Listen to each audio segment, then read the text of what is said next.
de manteles largos, somos muy afortunados porque tenemos justamente la presencia de personalidades expertas en el área de la metodología, pero además tendremos una segunda sesión, una segunda conferencia, un segundo aporte sobre herramientas de la búsqueda de información. Entonces, permítanme presentar a nuestros ponentes del día de hoy con el tema Metodologías de la investigación educativa aplicadas al diseño curricular en el bachillerato, que nos harán el honor de presentarnos la doctora Lorena Noemí Prieto Mendoza y el doctor Herbert Alexander Oliva.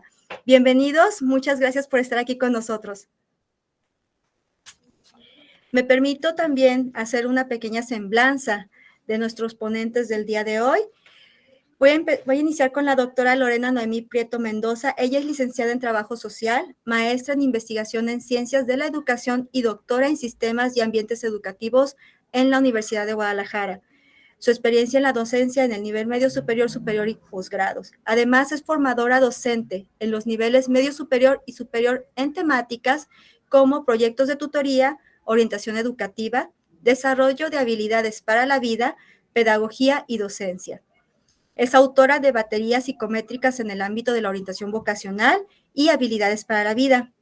Además, coautora del modelo de orientación educativa, tutorías y el programa de habilidades para la vida en el sistema de educación media superior de la Universidad de Guadalajara.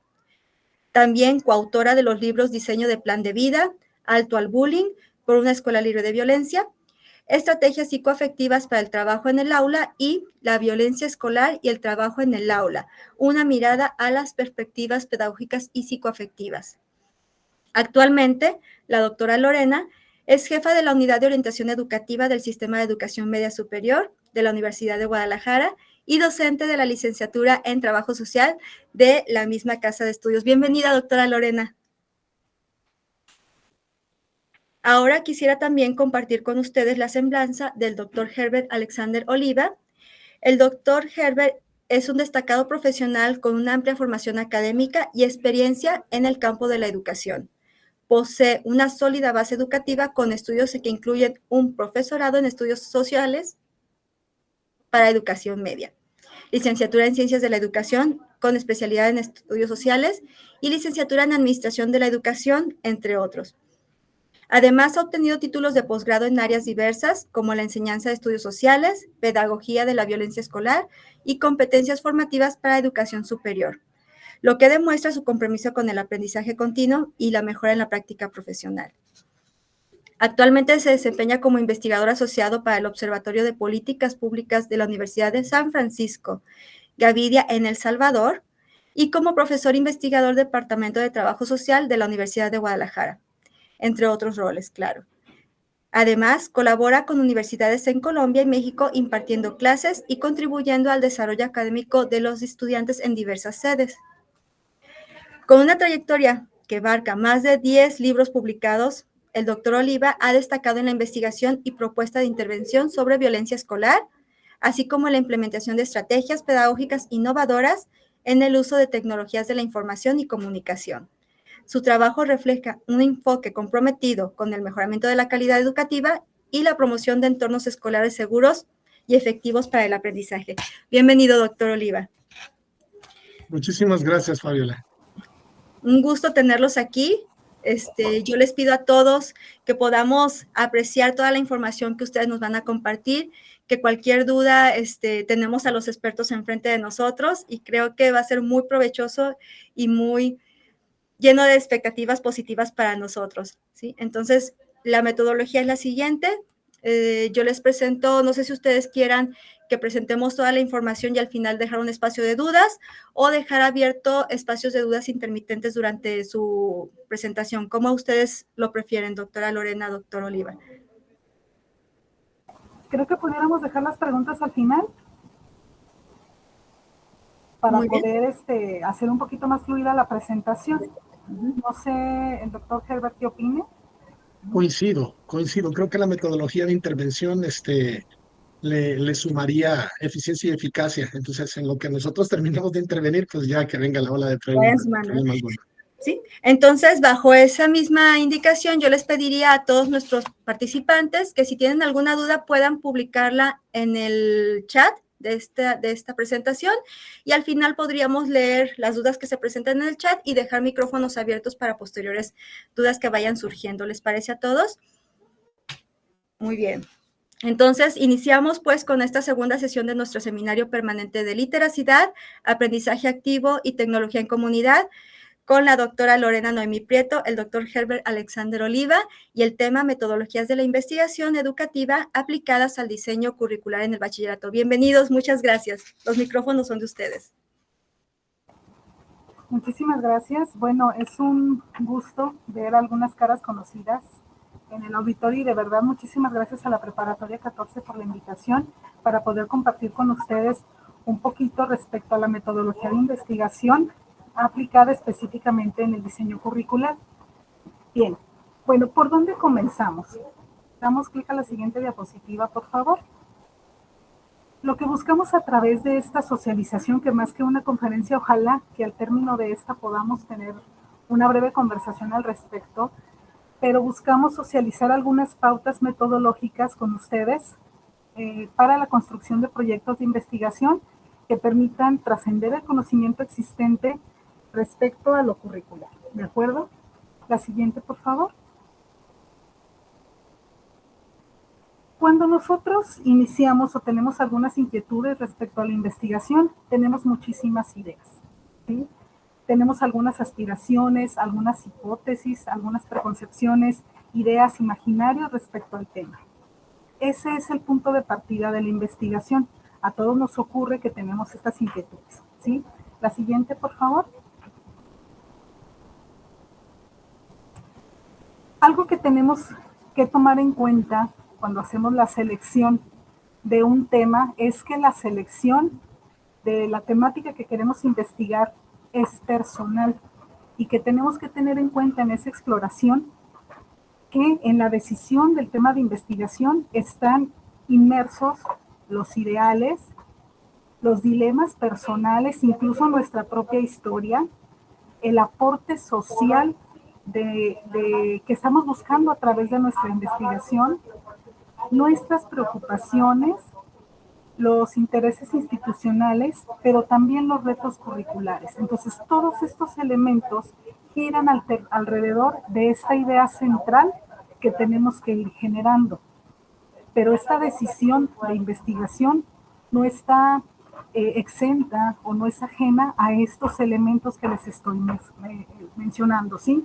Incluso, normalmente los temas de investigación que nosotros tenemos, pues tienen que ver también con nuestra historia profesional, con nuestra historia de formación, etcétera. En ese escenario, reconocemos que la naturaleza del proyecto de investigación tiene estos matices y guardamos distancia de nuestros ideales, de nuestro dilema, del aporte social, de lo que nos preocupa, de los intereses de la institución y de los retos curriculares. ¿Qué quiere decir esto de guardar distancia? Que en aras de ser objetivo y de tratar de tener una participación en la investigación como investigador y no como un sujeto inmerso en la investigación, necesitamos hacer este ejercicio de guardar distancia respecto al fenómeno que queremos observar. Sí, pero el punto de partida es reconocer que estos elementos están presentes en la toma de decisiones de un proyecto. Bien, la siguiente, por favor. Entonces, nosotros que queremos incursionar en el ámbito de la investigación, necesitamos tener también clara la misión de anticipar y hacer referencia a las características esenciales que habrá de tener la investigación a desarrollar, ¿sí?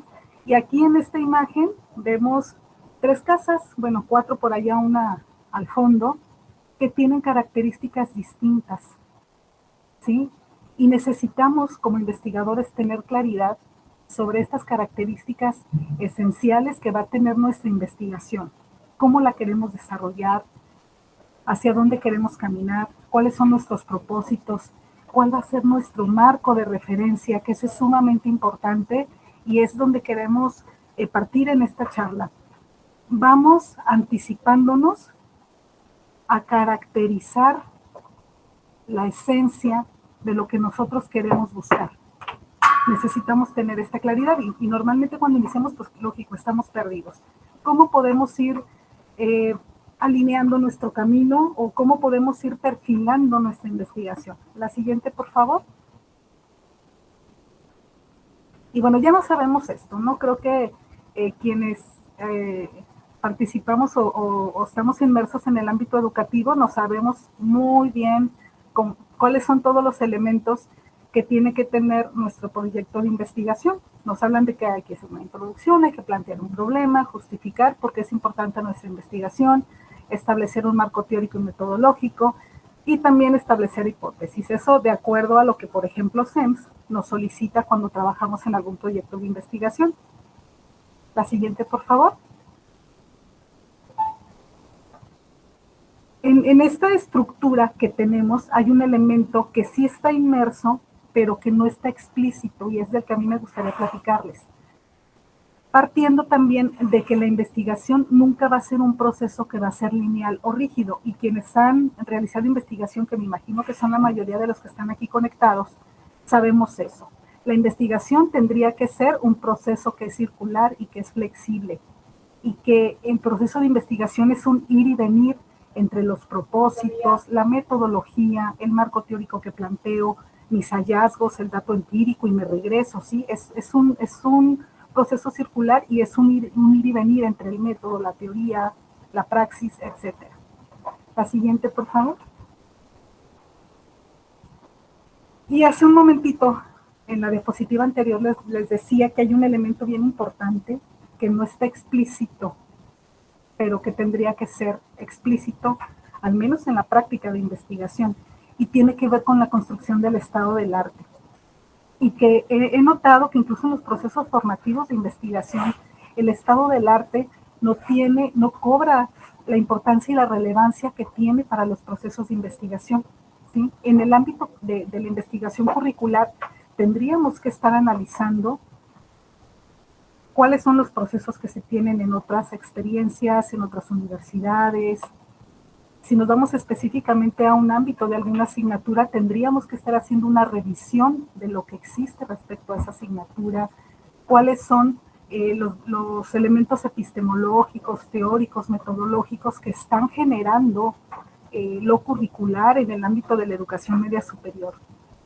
Y necesitamos revisar qué es lo que existe respecto a lo que estamos buscando, porque entonces, si no hacemos esta revisión, vamos a partir de nuestros supuestos, de nuestras ideas, de nuestras preconcepciones, de nuestros prejuicios incluso, y eso puede ser sumamente riesgoso para desarrollar una investigación formal, ¿sí? Entonces vamos a revisar ahorita de entrada algunas pistas para la construcción del estado del arte. La siguiente, por favor.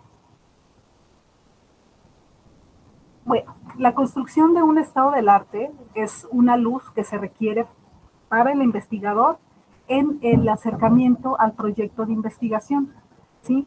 Cuando tenemos identificadas cuáles son las tendencias, qué es lo que ya se dijo, porque incluso cuando hacemos una revisión del estado del arte, de repente nos podemos llevar la sorpresa de que el hilo negro ya lo descubrieron o que ya la idea que yo tengo alguien más ya la exploró y obtuvo determinados resultados.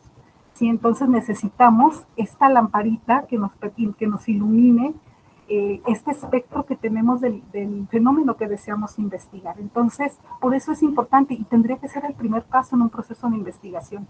Se me hace muy curioso que cuando participamos en algunas iniciativas de investigación o en algunos proyectos, normalmente lo que nos dicen es, presenta tu protocolo y debe de tener estos elementos, y aunque les comento, esto está implícito, debería de ser explícito. No podemos iniciar un proyecto de investigación si antes no hicimos una revisión del estado del arte, hicimos una construcción de este estado del arte y tenemos claridad de cómo está el asunto respecto a lo que queremos investigar.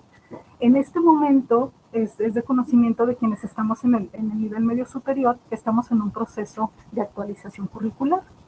Y este proceso de actualización curricular justamente tuvo que pasar por este elemento. Si no, estamos haciendo una investigación a oscuras y repito, un riesgo importante es a partir de lo que yo me imagino que es. ¿Sí? La siguiente, por favor.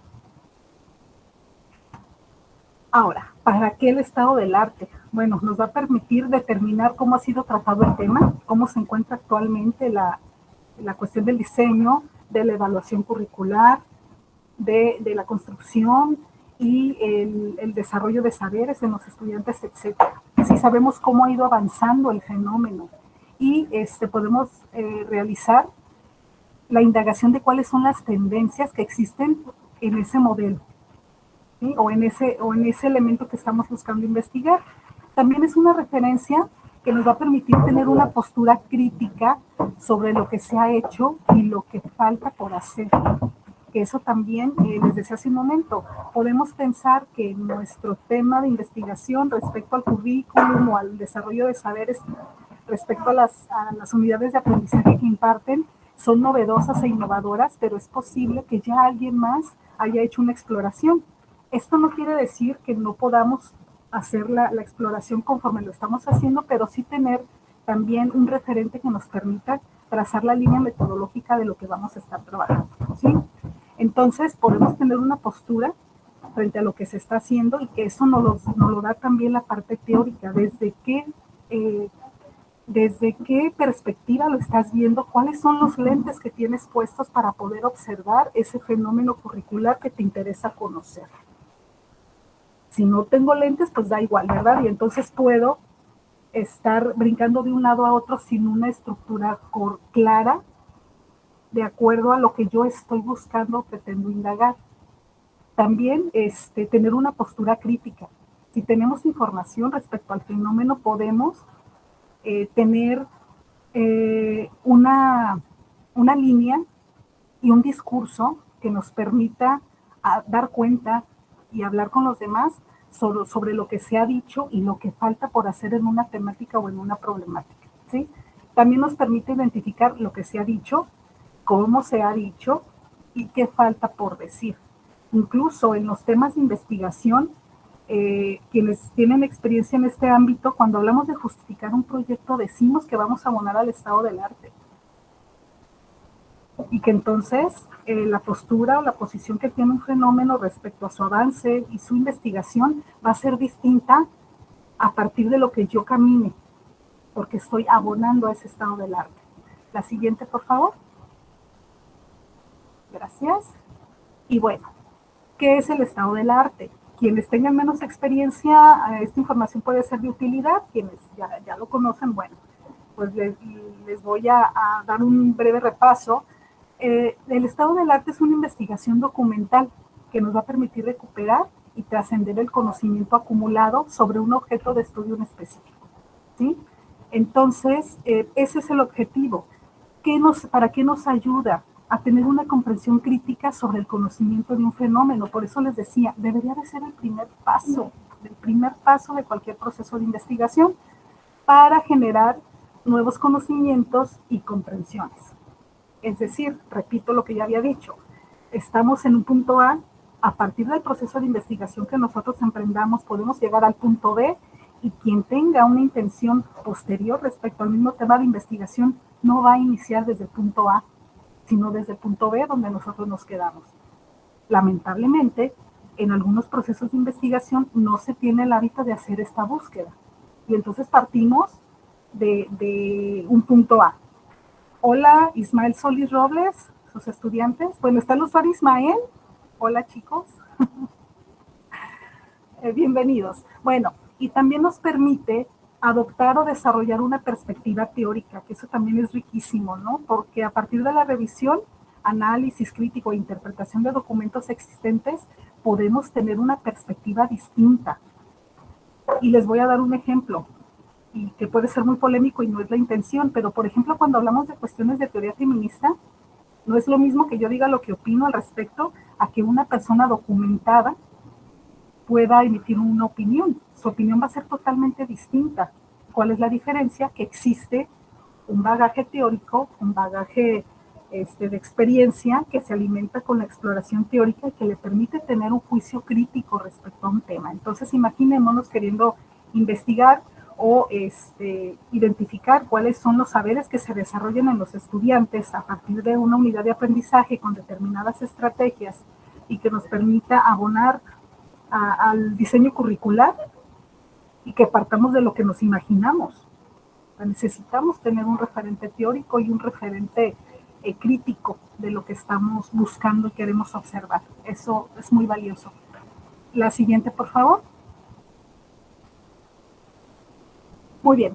Hay una ruta para la construcción del estado del arte y se divide como en dos momentos, ¿no? Lo heurístico, que tiene que ver con la preparación, la exploración, la descripción, la formulación, la recolección y selección de datos, que esto es lo documental, y la hermenéutica, que es donde ahora sí entro yo, a interpretar, a hacer una construcción teórica y bueno, finalmente poder generar materiales que puedan servir para documentarse en revistas, en libros, etcétera. Entonces son dos procesos, pero no puedo irme a lo hermenéutico sin tener lo heurístico, porque entonces justo pasa eso, es lo que yo pienso, lo que yo me imagino, lo que a mí me ha pasado y lo que yo he visto en el aula, y la manera en que yo puedo aplicar ciertas estrategias curriculares o didácticas, perdón, más bien dicho.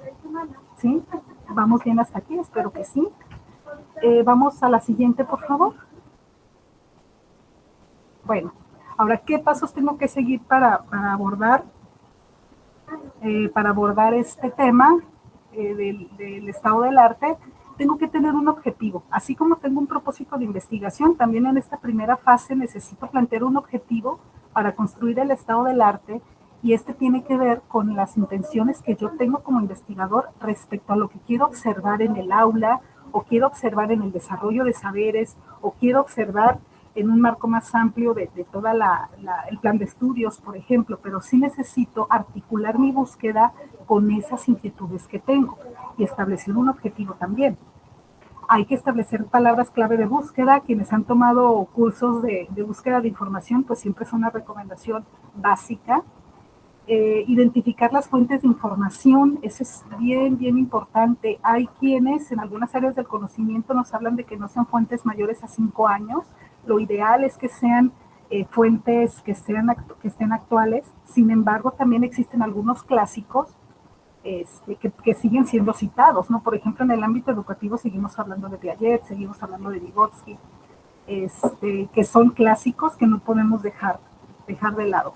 Pero sí, en lo que se refiere a la investigación de otros colegas, sí se recomienda que sea 5 años más o menos el tiempo que desde que se hizo la publicación al momento en el que yo estoy haciendo la exploración. Y luego ahora con el tema de las tecnologías y la inteligencia artificial, pues todo avanza mucho más rápido. Y a lo mejor habría alguien aquí que me corrige y me diga, no son 5 años, ya son menos, ¿no? Pero sí tendríamos que tener mucho cuidado con eso y, por supuesto, revisar la calidad de nuestras fuentes de información. Me decía en alguna ocasión la doctora María Elena Chan, y la voy a citar para que respalde lo que voy a decir, pero nos decía, Wikipedia es muy útil. Decía, y es muy útil cuando empiezas a leer sobre un tema, porque además Wikipedia te dice, ¿por qué no lees a este? ¿Por qué no lees a este? Este autor es el autor seminal de este tema, y entonces eso nos permite identificar para dónde irnos.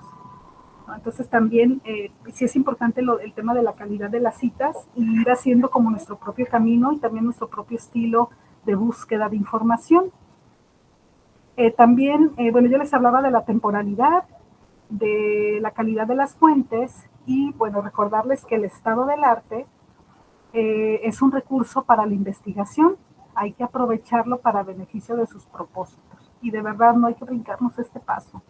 Vale la pena explorarlo porque luego resulta que, sobre todo en los exámenes de grado, es muy común que luego los lectores digan, ¿no? Es que eso que dices, ¿a qué abona, a qué aporta?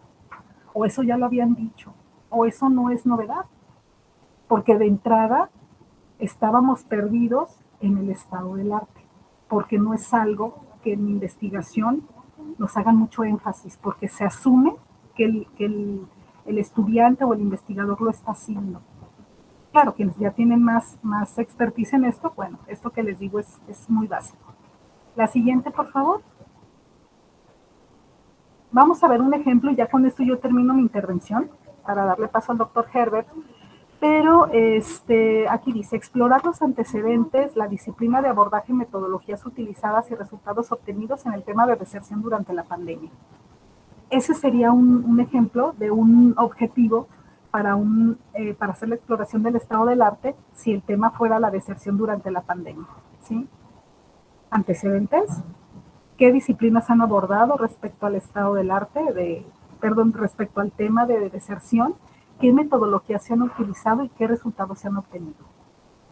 Con base en esa búsqueda, yo me voy a los papers, yo me voy a los libros y entonces puedo ir hasta haciendo una sábana donde vaya recuperando todos esos elementos y entonces sí pueda hablar de cuál es la propuesta innovadora que estoy haciendo en lo disciplinar, en lo metodológico y en los resultados que estoy buscando con la investigación. ¿Sí? Y bueno, también otra recomendación sería siempre buscar hacer una exploración que vaya de lo general a lo particular, es decir, podemos irnos a la búsqueda internacional, nacional y local, o incluso al interior de la universidad o al interior del CEMS, que es algo que luego también nosotros hacemos mucho, ¿no? O sea, ¿qué ha habido en otras escuelas? ¿Qué otros esfuerzos hay al respecto? Y no dejarlos de lado. Finalmente, esto es lo que nos permite hacer comunidad en el ámbito también de la investigación y estar creciendo como institución, no solamente en algo que se va a quedar ahí guardado. Ese es otro punto también importante, ¿no? Y ya con esto termino. Hay quienes dicen, incluso, discúlpenme la referencia, ¿no? Pero hasta hay memes al respecto, que dicen que el tema de investigación solamente le interesa al investigador, ¿sí? O que solamente a ti te apasiona y a otro no le apasiona. Pero creo que también este fenómeno que se da respecto al interés en el tema de investigación tiene que ver con que no tenemos el hábito de consultar lo que hacen nuestros pares respecto al tema en común que tenemos. Si en la medida en que nosotros empecemos a explorar lo que estamos haciendo a nivel institucional, por ejemplo, nos va a robustecer como institución, porque no estamos partiendo de cero, estamos recuperando el conocimiento que tenemos todos respecto a un tema en particular. ¿De acuerdo? Y bueno, pues yo hasta aquí dejo mi intervención. Muchísimas gracias por su atención y vemos lo de las preguntas al final de la sesión. Y dejo en el uso de la voz. Muchas gracias, doctora Lorena. Para recordarles que pueden colocar sus preguntas dentro del chat de aquí de la presentación y también que está en el mismo chat la liga de asistencia para que no olviden, por favor, ingresar a la liga y capturar su asistencia. Doctor Alexander, adelante. Grato placer poder saludarles. Es importante iniciar esta magna intervención con nuestros colegas coetáneos, diciéndoles que todos de alguna forma hacemos investigación, desde el investigar qué vamos a cocinar, desde investigar qué programa de televisión vamos a ver. Todos los días tomamos decisiones y sobre la base de esas decisiones tenemos que hacer procesos de investigación. Uno de los puntos de partida medulares con el que me gustaría iniciar es relacionar un poco el tema de esta ponencia y para ello me encantaría me permitiesen una breve explicación antes de empezar con mi presentación en donde pueda justificar esta relación entre literacidad e investigación educativa aplicada al diseño curricular. Lo cierto es que la relación entre la literacidad y la investigación educativa aplicada al diseño curricular es fundamental en la medida que nos permite entender y mejorar los procesos de enseñanza y aprendizaje en esta maravillosa etapa educativa de la educación media superior.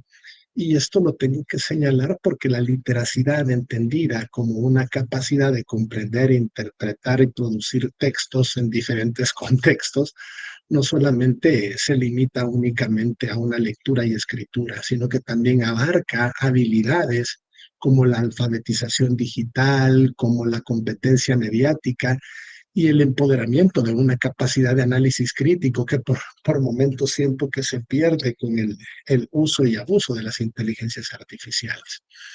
Y esto hay que decirlo de manera categórica en la medida que la investigación educativa desempeña un papel clave al proporcionar evidencia empírica sobre prácticas pedagógicas y metodológicas.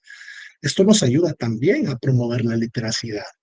Una literacidad en donde podamos identificar estrategias educativas que permitan fomentar la comprensión lectora, que permitan impulsar pensamientos críticos y una expresión escrita, así como integrar literacidad en las demás áreas del currículo. Habiendo dicho esto, cuento con alrededor de 30 minutos, si no es que menos, para poder compartir lo siguiente. Siguiente lámina, por favor. Bueno, vamos a iniciar hablando sobre los tipos y estructuras de la investigación. Es que existen muchas formas de entender la investigación. Ya que yo conozco que quiero investigar, pues bueno, importante es determinar qué tipo de investigación, si va a ser cuantitativa, cualitativa. Unos autores dicen que si una metodología no funciona o es insuficiente, pues bueno, se establece una metodología mixta. Otros hablaremos de metodologías descriptivas, otros de metodologías exploratorias y otros estaríamos hablando de metodologías centradas en investigaciones explicativas. Una de las grandes ventajas de que esta sesión de intervención esté siendo grabada es que al finalizar y el video esté disponible para todos, todas, todes, vamos a poder acceder con mayor prontitud al desarrollo de la lectura de los puntos medulares. Siguiente. Y es que cuando hablamos de iniciar un proceso de investigación, lo primero que tenemos que hablar es del planteamiento del problema. El problema, por sí, todos tenemos problemas, todos vivimos problemas, pero lo importante que nos suele ocurrir en muchas ocasiones, y esto es algo que yo digo que es lo más difícil cuando trabajamos con docentes, porque ustedes son especialistas en investigación, no es señalarles los problemas de investigación, sino decirles cómo resolver los problemas en la investigación. Siguiente. Y ahí es donde nos encontramos con elementos sustanciales para entender la problematización de la investigación. Una descripción del problema, aprender a enunciar el problema, y esto creo que es de lo más importante, porque el planteamiento del problema se sintetiza en un interrogante en donde vamos a tratar de establecer causas, orígenes, el cómo, el dónde, el cuándo del tema investigado. Y por último, la formulación del tema. Para ello, vamos a tener que hacer una relación vinculante entre el problema y esta forma declarativa o interrogativa del problema y la delimitación del mismo. Siguiente. En virtud de ello, yo por lo general suelo utilizar una estrategia metodológica a la que yo le llamo el método del embudo. Este método del embudo realmente sirve para realizar el planteamiento del problema y lo hago de manera sistematizada en 6 pasos. En primer lugar, intento definir de forma resumida el tema que voy a investigar. Lógicamente voy a contextualizar, referenciando otros estudios que abarcan el tema. Aterrizo en el punto 3 al hablar sobre esta delimitación de las variables. Hablo sobre la justificación y la importancia del tema a investigar. Y los últimos 2 pasos contenidos en el 5 y en el 6, identifico el objetivo central de la investigación y formulo el problema mediante una pregunta. ¿Y por qué es importante utilizar esta estrategia? Bueno, a mí personalmente, que me encanta mucho el tema de la investigación cualitativa, me ayuda como a concretar puntos medulares en donde un objetivo general, pues estoy planteando el problema, ¿no? Y luego el objetivo específico, el cómo pienso resolver ese problema. Siguiente. Hay unas formas muy elementales con las que podríamos retomar ejemplos para establecer las problematizaciones en la investigación. Yo sugiero esta matriz que me permite completarla para poder establecer de manera directa una clarificación del problema, en donde esta matriz está compuesta básicamente por 7 apartados, en donde describo el problema, delimito el problema, defino el problema, planteo el problema, formulo a través de preguntas el problema, justifico las razones de la investigación y por último construyo estos baluartes de los objetivos. Siguiente.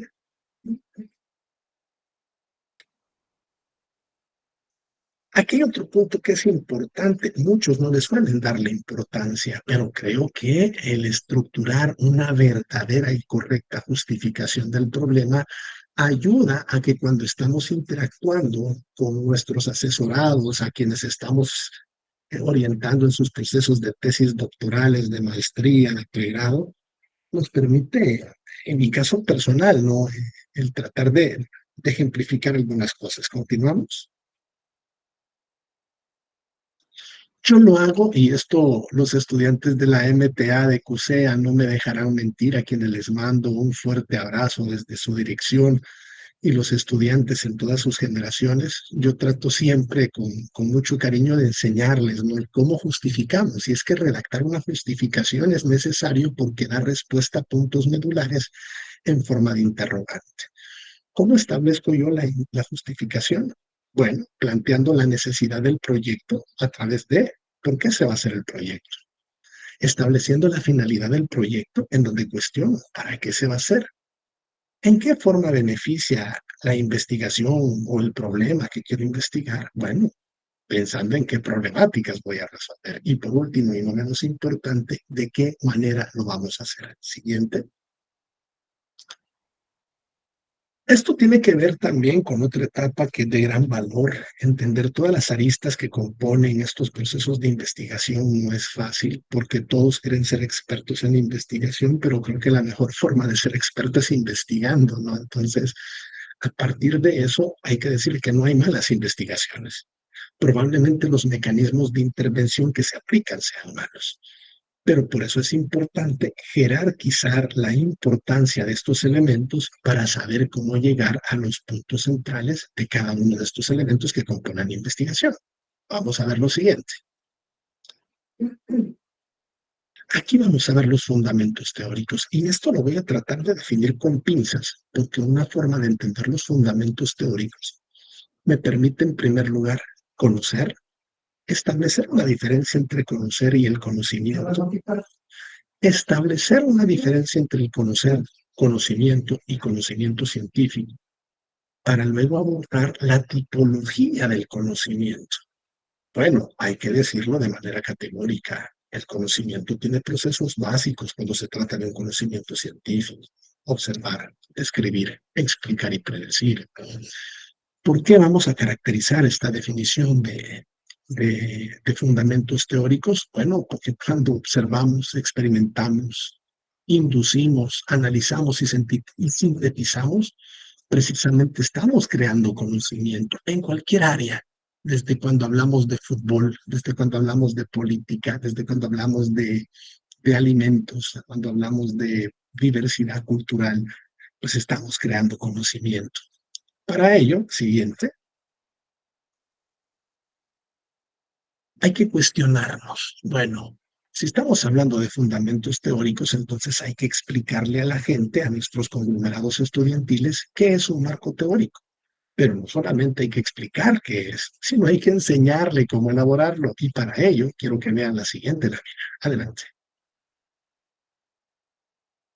¿Qué es un marco teórico? Bueno, hay formas diversas de entenderlo. Yo comparto 6, seguramente habrá más. Es una cuestión de interpretación que va más allá de las mayéuticas o cráticas o de las semánticas interpretativas. Pero lo cierto es que un marco teórico es una parte fundamental de la investigación en donde logramos identificar fuentes primarias y secundarias con las que sustentamos la investigación. ¿Para qué sirven? Nos amplían la teoría del problema, nos permiten tener referencias de otros investigadores con sus diversos planteamientos teóricos y, como lo he dicho, nos va a facilitar en gran manera el marco conceptual que respalda la investigación. ¿Por qué? Porque, siguiente, porque precisamente el marco teórico debe de responder a funciones precisas y concisas. ¿Cuáles son? Bueno, posibilitar la descripción de los problemas en las investigaciones. Y para eso establecemos un marco referencial. Buscamos de alguna forma contundente instrumentalizar el análisis de los problemas de investigación, dándole sentido a los hechos, a los fenómenos, a la organización del problema en sí. ¿Por qué? Porque el marco teórico termina aterrizando como un eje integrador de un proceso de investigación. Sin el marco teórico no hay una forma de darle sentido al problema que queremos investigar. No se puede elaborar un diseño metodológico con el cual podemos probar o no aprobar una hipótesis de investigación. Siguiente.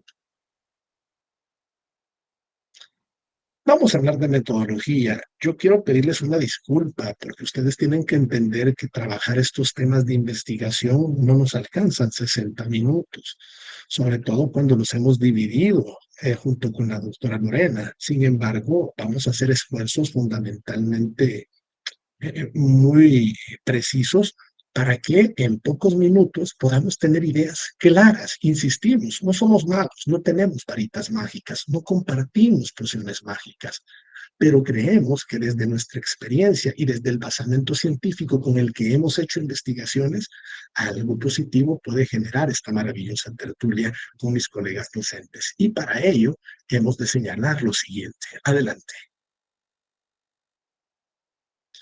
Cuando se habla de metodología, Briones, desde 1986, ya establecía bases epistémicas con las que teorizaba, desde conceptualizar el problema, desde un diseño metodológico, desde la recolección y el procesamiento de la información, y no menos importante, el análisis e interpretación de los resultados, con el cual vamos a hacer el cotejo de los objetivos que planteamos al inicio de la investigación.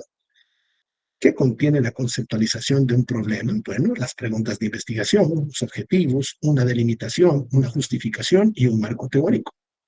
El diseño metodológico nos va a hablar sobre los tipos de investigación, técnicas, instrumentos, muestreos, estadísticas.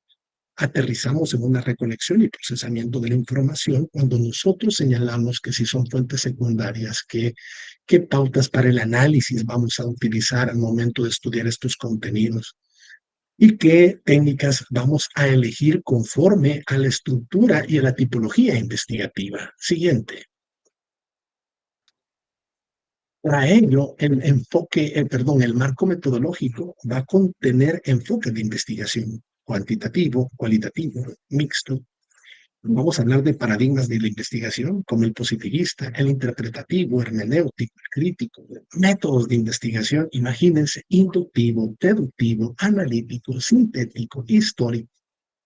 Vamos a hablar de los diseños, bueno, experimental, no experimental, correlacional, longitudinal, transversal, niveles o tipos de investigación, bueno, exploratoria, descriptiva, explicativa, aplicada, teórica. Y por último, ¿con qué modalidades de investigación vamos a trabajar? Si es de campo documental, participativa, si es un proyecto factible. Todos estos elementos en su conjunto unifican una visión holística de lo que representa el marco metodológico de la investigación. De ahí la importancia de que nosotros podamos ejercer. Me causa a veces un poco de confusión mental. Por ejemplo, ahora bastará con que yo recuerdo que cuando nosotros empezábamos a estudiar metodología de la investigación, analizábamos, por ejemplo, la taxonomía de Blooming y la utilizábamos para la redacción de los objetivos. No me lo van a creer. Ahora bastará con un prompt en inteligencia artificial para ponerlo en ChatGPT o en Gemini para redactar el objetivo. Estamos perdiendo la calidad del pensamiento crítico. Y si bien es cierto, las tecnologías son importantes, no hay que perder de vista. La metodología se antepone a la tecnología, porque una tecnología sin un principio metodológico no me sirve para nada.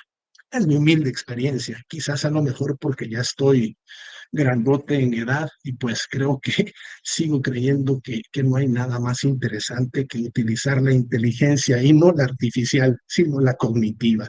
Pero en fin, hasta para eso hay que tener cuidado, porque la misma inteligencia artificial sirve hasta para detectar los plagios en las tareas que tenemos. Hay que ser muy cuidadoso con los empoderamientos en literacias informáticas. Siguiente. Los marcos metodológicos hacen referencia a todas estas cantidades de elementos. A mí me encantaría, y es algo que se lo pido a la Prepa 14, a la cual agradezco infinitamente. Bueno, en primer lugar agradezco a Dios por todavía ser considerado y a pesar que me encuentro en este momento colaborando en un proyecto muy importante para analizar políticas públicas referidas al análisis del ejercicio docente en una universidad muy importante, la que quiero mucho, la Universidad Francisco Gavidia.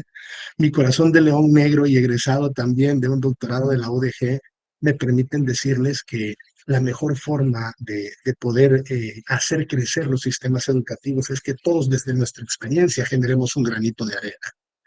Los marcos metodológicos se componen por enfoques de investigación, paradigmas de investigación, métodos de investigación, diseños de investigación, niveles o tipos de investigación y modalidades de investigación.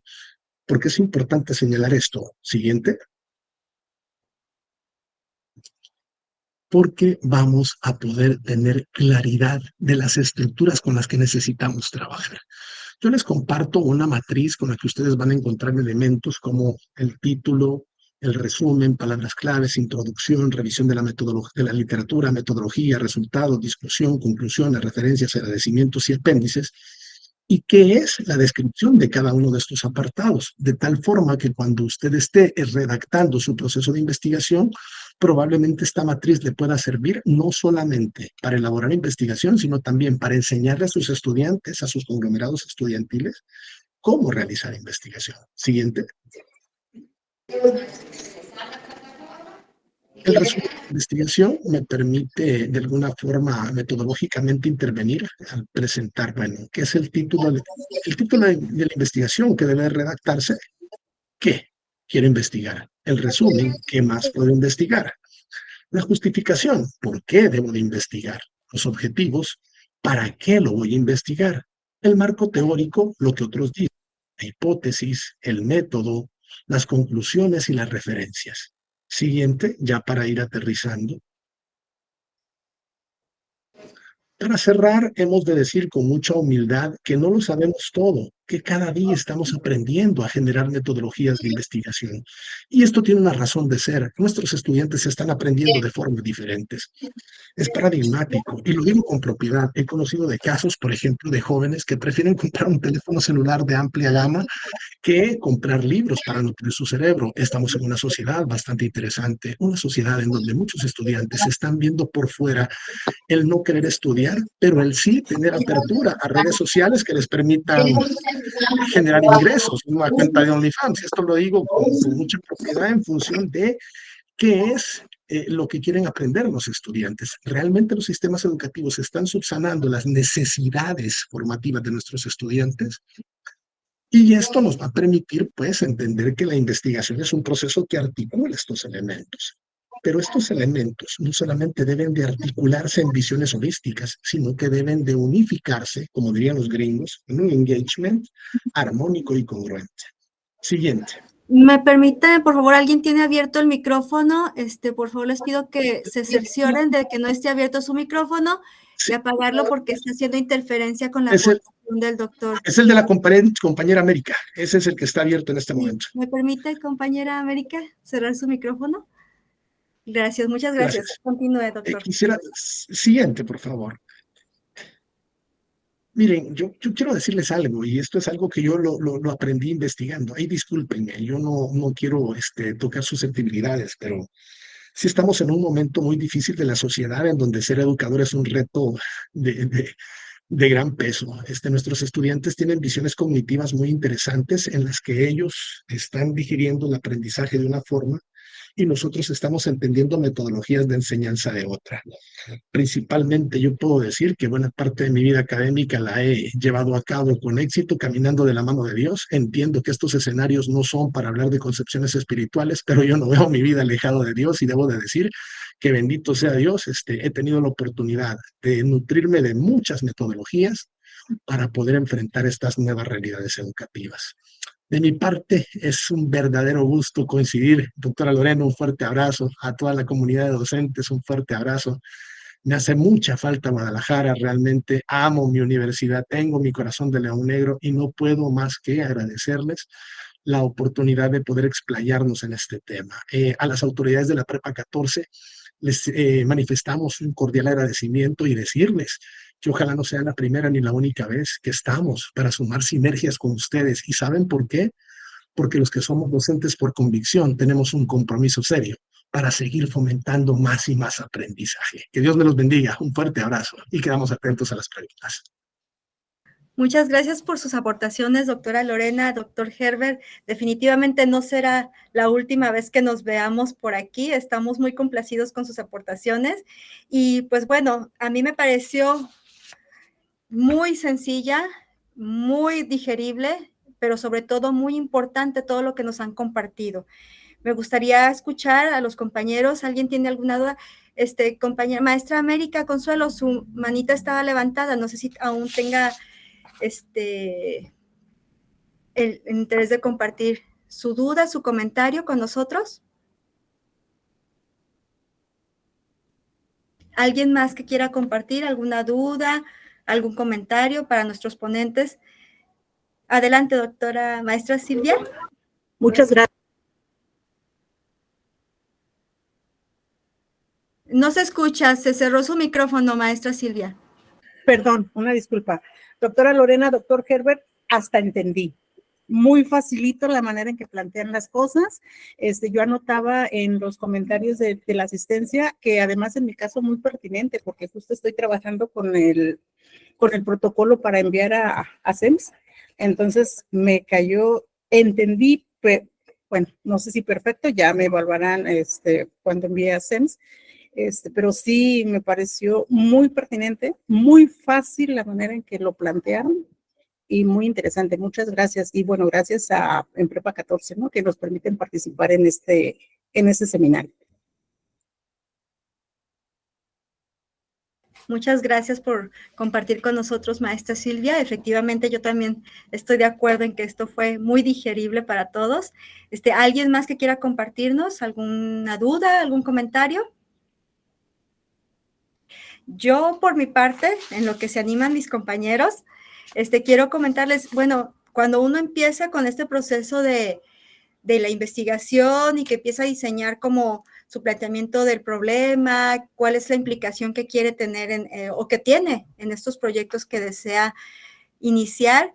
Bueno, yo he escuchado constantemente la duda de qué diferencia hay entre un marco teórico y un estado del arte, que a lo mejor ya en el proceso lo vamos digeriendo, pero siempre me quedó la duda de una manera muy sencilla de yo poder explicar esta diferencia, y aprovechando que ustedes lo hacen de una manera tan dinámica y tan concreta, me gustaría escuchar como su definición de diferencia entre marco conceptual, marco teórico y estado del arte. Bueno, si me permiten, como comentaba en la presentación, el estado del arte nos va a ayudar a identificar cuáles son las tendencias y qué es lo que se ha dicho respecto al tema. El estado del arte puede implicar una exploración también de cuáles son las perspectivas o los enfoques teóricos desde los que se ha trabajado el tema que estemos abordando, y el marco teórico justamente es eso, un marco teórico que me va a permitir definir cuál es la mirada que voy a tener, cuál es la perspectiva teórica que voy a tener para observar el fenómeno. Sí, entonces el estado del arte va para ver qué se ha dicho, qué se ha hecho, punto. Y lo demás me va a permitir tener esa plataforma teórica para hacer una interpretación del dato empírico. Sí, entonces sí es distinto. Sí, aunque repito, la exploración del marco teórico puede incluir la parte teórica. A mí personalmente, y aprovechar el espacio de esta interlocución que tiene la doctora Lorena para presentarles en pantalla, no sé si lo están viendo, esta diferencia interpretativa, ¿no? Desde la visión de dos autores diferentes. Esto es una pregunta muy consistente cuando estamos enseñando metodología de la investigación. Yo he sido responsable del seminario teórico y práctico de metodología de la investigación para la Escuela de Trabajo Social del Centro Universitario de Ciencias Sociales y Humanidades, a quienes les mando un fraterno abrazo. El estado del arte nos permite, como investigadores, asumir posturas críticas frente a los problemas y buscamos, de alguna forma, con mucho esfuerzo, no repetir esta revisión de literaturas que tenemos, ¿no? Porque luego no sabemos quiénes son los principales referentes. Por ejemplo, yo ahorita estaba trabajando en un elemento de mi tesis, de mi segundo doctorado, y me preguntaban, bueno, ¿por qué es? ¿Cuál es la relación, me decían, de las políticas públicas y de la educación superior? Y me tocó precisamente encontrar en esta revisión de la literatura autores bueno, voy a omitir, pero sí encontré muchos autores que me permitieron clarificar esta panorámica, y esta revisión del estado del arte, de qué es lo que se ha escrito, me permitió construir un modelo explicativo que le diera una fuerza epistemológica a lo que yo quería redactar. Entonces creo que estas son como las grandes diferencias. Qué bueno que lo pusimos en el video, porque si esto se está grabando va a poder quedar más claridad en estas diferencias de lo que representa revisar literatura y de lo que representa precisamente exponer, contrastar, aprobar o diferenciar las ideas de estos modelos teóricos que se están defendiendo, exponiendo o evidenciando en la construcción del marco teórico. Entonces creo que esas son como las grandes diferencias en un primer plano, ¿no? No sé si lo vieron, porque luego no sé si lo puse. Okay. Sí, muchas gracias por su respuesta. La verdad es que, insisto, es una pregunta que constantemente se hacen las personas y nos hacemos todos cuando iniciamos con estos procesos de investigación, ¿no? Y quiero leerles los comentarios del chat. Hay muchas felicitaciones por parte de la maestra Ana Isabel Garavito a los dos. Agradece sus exposiciones y los felicita. Excelente aportación de ambos. De parte del maestro Francisco Javier Quintanilla. La maestra Blanca Lorena Reynoso también agradece su exposición. La maestra Roxana Berenice agradece sus aportaciones y experiencia. Gracias por compartirla. La maestra Araceli Díaz también agradece. Luz Griselda Montes también está muy contenta. Le parece muy fácil y sencillo la manera de ver estos temas. Y nos pregunta aquí la maestra Fabiola Contreras, si en una investigación es cualitativa, ¿se recomienda el estado de arte o el marco teórico? No sé, doctora Lorena, lo responde usted porque yo sí creo que se debe de hacer una revisión del estado del arte para construir un marco teórico. Entonces, pero nada más hay que hacer como clarificaciones. Por ejemplo, en una investigación cualitativa, lo que obtenemos son hallazgos y en una investigación cuantitativa, lo que obtenemos son resultados. Pero personalmente yo siempre he dicho que antes de construir un marco teórico, yo debo de hacer una revisión de la literatura. Algunos recomiendan los referentes en los 5 años como plazo, ¿no? Es decir, si hoy estamos en el 2024, ¿qué sería 2019, 2018? ¿Qué se ha escrito? ¿Qué nuevas teorías surgen?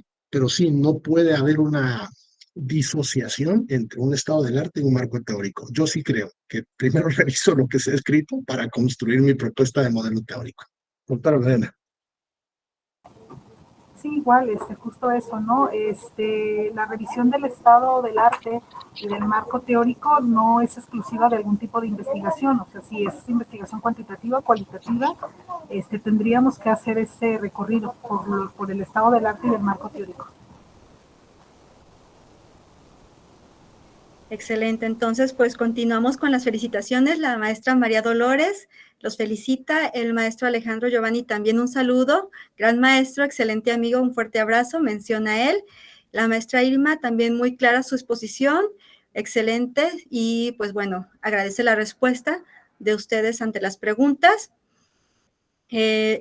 Comenta la maestra Rita Elizabeth, el estado del arte está orientado hacia lo más reciente, mientras que el marco teórico se basa en teorías y conceptos más establecidos y de largo plazo.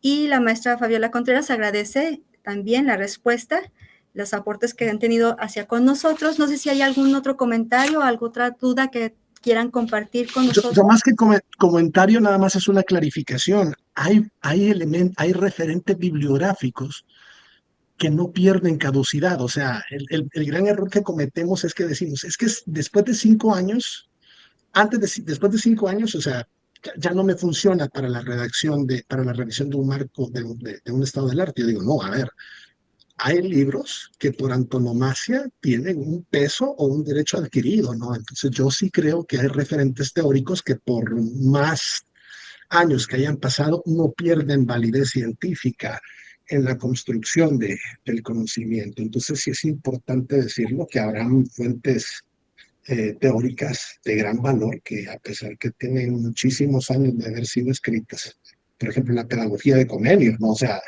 no podemos pensar en estructurar metodologías del aprendizaje sin pensar en Comenius. ¿Hace cuánto Comenius aportó a la ciencia, ¿no? O sea, hace muchos años. Entonces, creo que por ahí hay que tener muy, muy claro estos preceptos.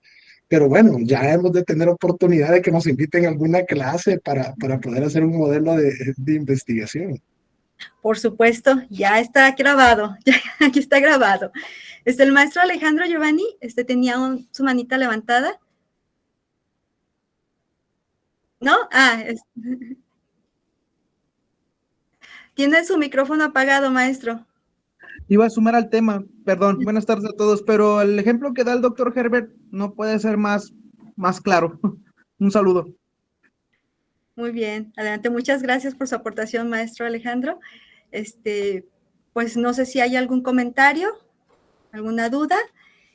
Si no es así, entonces damos por finalizada su valiosa aportación, insisto, muy clara, muy pertinente, pero sobre todo muy significativa para todos nosotros. Creo que nos va a ayudar bastante en nuestros procesos de investigación, pero sobre todo vamos a tener unas ideas mucho más claras de lo que queremos compartir. Levantó la mano,